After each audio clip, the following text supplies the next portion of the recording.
मुंबई की चकाचौंध जैसे दुनिया को अपनी ओर खींचती है, वैसे ही यहां की सियासत पर भी सभी की नजरें टिकी हुई है। महायुति ने 288 विधानसभा वाली महाराष्ट्र में 235 सीट लाकर सबको चौंका दिया है, लेकिन इस नतीजे के 48 घंटे के बाद भी सीएम पद को लेकर कोई भी फैसला नहीं हो सका है।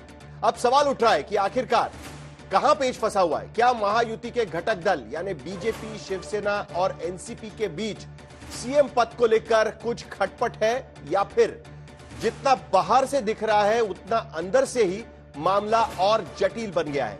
क्या शिंदे गुट के दावे में दम, या फिर किसी फॉर्मूले के जरिए महायुति में रास्ता तलाशा जा रहा है?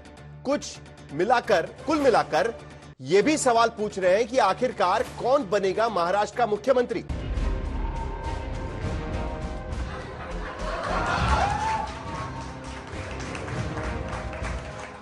महाराष्ट्र में भले ही महायुति की आंधी में एमवीए का तंबू उखड़ गया, लेकिन सीएम पर पेच फंस गया। पोस्टर बैनर के जरिए महायुति में ही जोर आजमाइश हो रही है। इन 3 तस्वीरों से आप समझ सकते हैं कि कोई भी पीछे हटने को तैयार नहीं है। बैनर पोस्टर के जरिए सीएम पर दावा पेश करते हुए मन की बात जुबान पर आ गई। शिवसेना ने बिहार के पैटर्न पर एकनाथ शिंदे को फिर से सीएम बनाने का दावा ठोक दिया।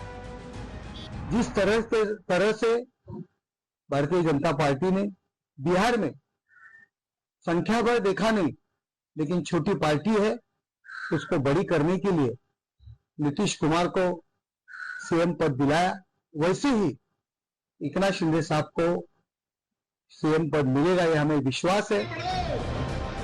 लेकिन ऐसा करते हुए शिवसेना के नेता बिहार के सियासी वातावरण को समझने में भूल कर रहे हैं। महाराष्ट्र की तुलना बिहार के सियासी समीकरण से नहीं हो सकती, क्योंकि बिहार में बीजेपी के पास कोई इतना बड़ा चेहरा नहीं जो नीतीश को मात दे सके, जबकि महाराष्ट्र में फडणवीस जैसा बड़ा चेहरा बीजेपी के पास है। बिहार में आज तक बीजेपी का कोई सीएम नहीं बना, जबकि महाराष्ट्र में बीजेपी का सीएम पहले रह चुका है। बेशक बिहार में बीजेपी के पास आंकड़े ज्यादा हैं, लेकिन आज भी बीजेपी कह रही है कि 2025 के चुनाव में नीतीश के चेहरे पर ही विधानसभा चुनाव लड़ा जाएगा, जबकि महाराष्ट्र विधानसभा चुनाव में एकनाथ शिंदे को सीएम पद के लिए प्रोजेक्ट नहीं किया गया। इसलिए महाराष्ट्र में बीजेपी के नेता अपने सीएम के लिए बैटिंग कर रहे हैं। हर पार्टी अपना अपना विधिमंडल पक्ष की मीटिंग बुलाएंगी, नेता चुना जाएगा, तीनों नेता साथ में बैठेंगे और हमारे जो श्रेष्ठी होते हैं उनके कान पे डालेंगे, और जो निर्णय विधिमंडल पक्ष के एमएलए का होगा वो ऊपर बोला जाएगा, और जो ऊपर वाले निर्णय करेंगे वो हमारा मुख्यमंत्री होगा।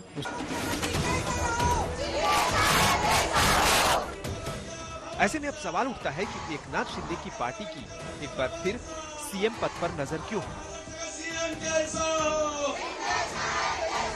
चुनाव में नेतृत्व बेशक महायुति ने शिंदे को सीएम प्रोजेक्ट नहीं किया, लेकिन उन्हीं के सीएम रहते हुए चुनाव लड़ा गया, तो शिवसेना मौजूदा जनादेश को अपनी सरकार के समर्थन में देखती। लाडली बहन योजना जैसे प्रमुख पहल के लिए शिंदे गुट श्रेय ले रही है, जिसने चुनाव में बड़ी जीत में अहम भूमिका निभाई।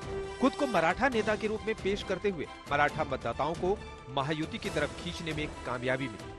शिवसेना को लगता है कि सीएम पद पर बने रहने से विधायकों के बीच तालमेल बनाना और यूबीटी जैसी विपक्षी ताकतों का मुकाबला करना आसान हो जाता है।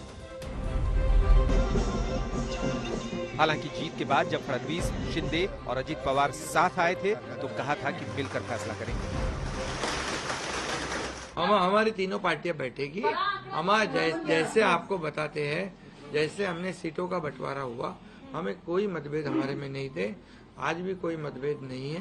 हम हमारे वरिष्ठ और हम लोग बैठकर उसके ऊपर निर्णय लेंगे। पहले तो तीनों पार्टियां अपना अपना नेता चुनती है, अभी रिजल्ट ही आने का है। रिजल्ट आने के बाद सारे एमएलए को बुलाना पड़ता है, अपने अपने पार्टी का नेता चुनते हैं, उसके बाद ये प्रक्रिया होती है। आप बिल्कुल चिंता मत करिए, तीनों पार्टियां साथ में बैठकर और आठवले जी का भी मशवरा हम लेंगे और इसका निर्णय करेंगे।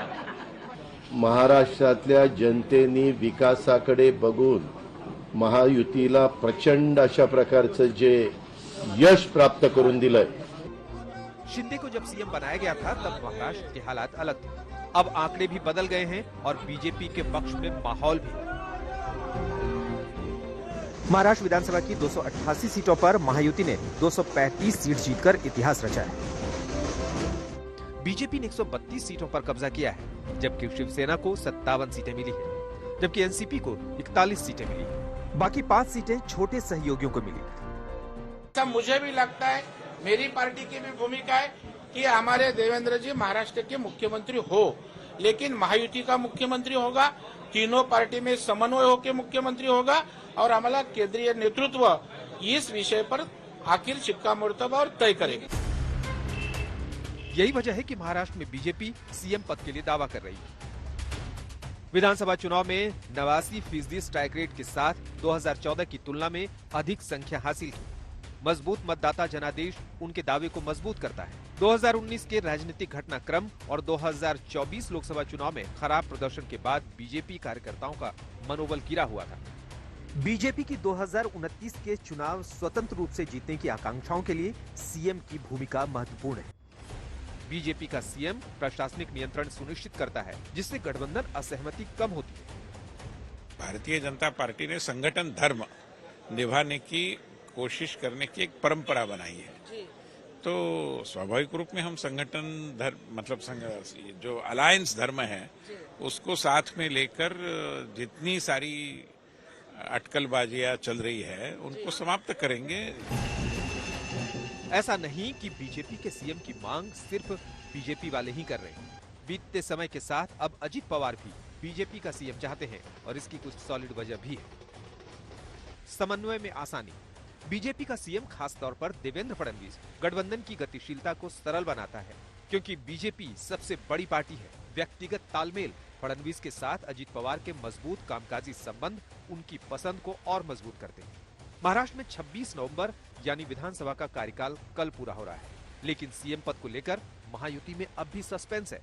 उम्मीद है इस खामोशी से जल्द ही पर्दा उठेगा और नए सीएम के नाम का ऐलान होगा। पटना से रोहित सिंह, मुंबई से अनुज ढकरास, दिल्ली से मौसमी सिंह के साथ साहिल जोशी, मुंबई आज तक।